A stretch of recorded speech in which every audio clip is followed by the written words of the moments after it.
What is up, folks at home? Welcome back to the channel. Today, you guessed it, we're doing the top 5 baits of the month of December. It is December, it is cold. We have an unseasonable cold snap here in northern Indiana. It's been like 18 past couple days. The pond is totally iced over. So if you're bass fishing in the month of December, you are hard up, you are hardcore, and I love it. Let's talk about what baits you should throw to get on those fish. Let's go.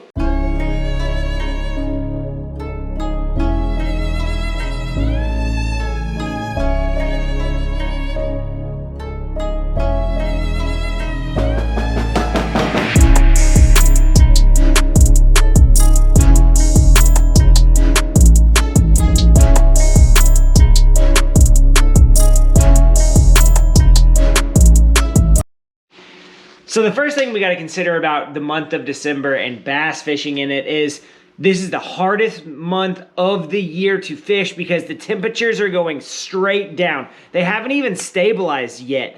When the ice comes on up here, stuff starts to stabilize and the water temperature gets stable and the fish get more stable. Right now, that water is still falling. You're probably looking at, on a good day, mid-40s. On a bad day, upper 30s, right? So cold water, falling temperature, and you've got precipitation, you've got weather fronts, you've got all kinds of stuff to take into consideration.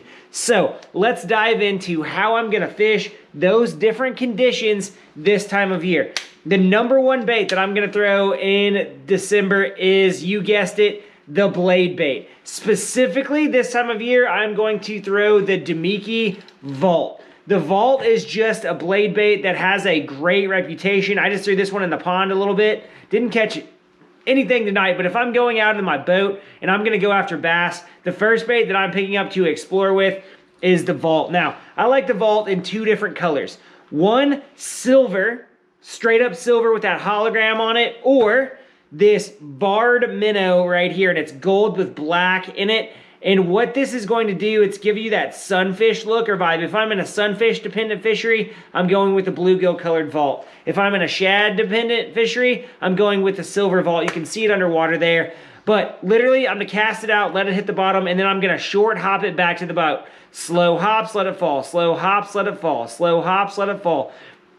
And I do that because, 1, fish are bottom oriented this time of year, and 2, every time that you catch a fish on a blade, they're going to come down and pin it on the bottom. They watch it hop through there. It's a pure reaction bite. They sit there and wait for it to hop on the bottom, and as soon as it starts to move, they pin it to the bottom and trap it. I catch fish all the time with green weeds in their mouths along with the blade. So the blade is the first thing that I'm going to fish. And in the wintertime, we're going to start fishing guts. I've talked about it in other videos before, but guts are areas in the middle of coves, in the middle of areas, in the middle of places in between points where there's fish and they're going to suspend and they're going to relate to the bottom there. So fish those guts, right? Number 2, I'm going to pick up a swim bait, right? The single swimmer will catch fish for you all the way into the coldest of the cold. Here we have the 1/4 ounce and the 3/8 ounce upgrade jig by Ebb and Flow Outdoors,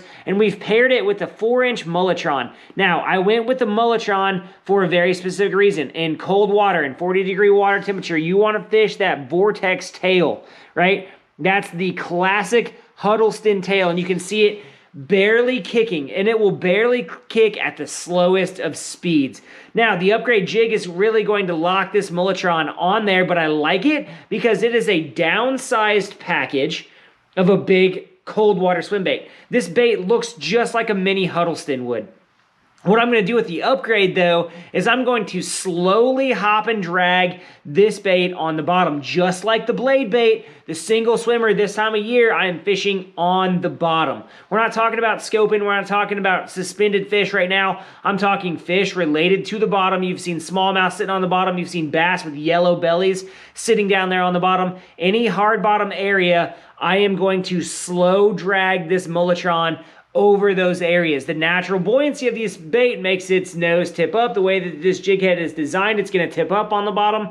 But what you have here is a scaled back Midwest style Huddleston, right? I'm super excited about this bait. It's going to put them in the boat. I'm super, super pumped about it, and I'm going to be able to fish the same one all winter because literally this jig head will not let them go whatsoever. The upgrade is going to save you money in the long run on all those baits because it literally keeps those baits locked in for you no matter what. So those are the first two baits that I'm going to pick up in the winter. The next bait that I'm going to pick up has to be the Finesse football jig. And I'm going to throw the Finesse football jig in very specific areas. If you can find a vein of rock from shallow to deep, so we're talking about a steep break, a point, a ledge, somewhere that cuts into one of those guts with rock, you're going to find fish loaded up there. In the wintertime, fish are going to sit on rock to warm up. Right, that rock holds heat. So that Finesse football jig slowly work through that areas with a chunk trailer this time of year is hard to beat. And I barely want to hop and move this along. We're talking on a long cast. I might be making a 3-minute cast. But when fish are going to hit it, they're going to smoke that jig. Right, so the Finesse jig is another great way to target those fish that move up shallow this time of year. In the same vein, in the coldest of waters, you can rely on the tube. And the tube that I'm going to rely on this year is that Juvie Craw by Great Lakes Finesse, because it is a tube, a crawfish, but it is perfectly designed to be downsized, because what I like to do is I like to fish the 2-inch tube. This Juvie Craw is a perfect example of that because I can slide it through cover, I can keep it on bottom, and I can creep it along. We're talking 3-minute casts here, folks. The Juvie Craw is going to give me the ability to cover a lot of water from deep to shallow, but make those casts maximized, get the most out of it, and really creep that bait along looking for those bites. You'd be surprised how many bites a tube can get in the coldest of conditions, right? If I'm going to fish 37-degree water, the only bait that I'm going to throw is a tube, right? Everything else at that point is going to be shut off. Those fish are going to be hunkered down. It's cold, right? It's turned over. That tube, though, will get you bites when nothing else will. Now, in the next realm of possibility, in the wintertime, we get a lot of suspended fish. Say you get a nice warmer day, fish will move up there into, in 50 feet of water, they'll be suspended in 10 foot of water. At that point, I'm going to pick up the underspin. Here's the Great Lakes Finesse underspin with the, I forgot the name of it, the 2.75 drop minnow in translucent iridescent on there. And I'm going to chuck this out, count it down to the depth that fish are at, and I'm going to slow roll this bait through that school. The underspin in 40-degree water is a straight up killer, right? For whatever reason, if those fish are suspended, they will approach that underspin, but it can't be too active. It can't do things that a fish wouldn't normally do in cold water. That's where the drop minnow comes into great. Even the hover minnow from Great Lakes Finesse, great option there. Literally bring that through that school of fish super slow, wind it through there. Those fish will come up and eat it. You'll cross their eyes with that one. Finally, the last bait I'm talking about here, and this is bait number 6, is that exact bait that was designed to do this. The Cindy rig, the moping style, the jigging is the 2.75 hover minnow from Great Lakes Finesse on a 90-degree jig head. And what I'm going to do is I'm going to vertically fish this over suspended school of fish. You don't need live scope to do this.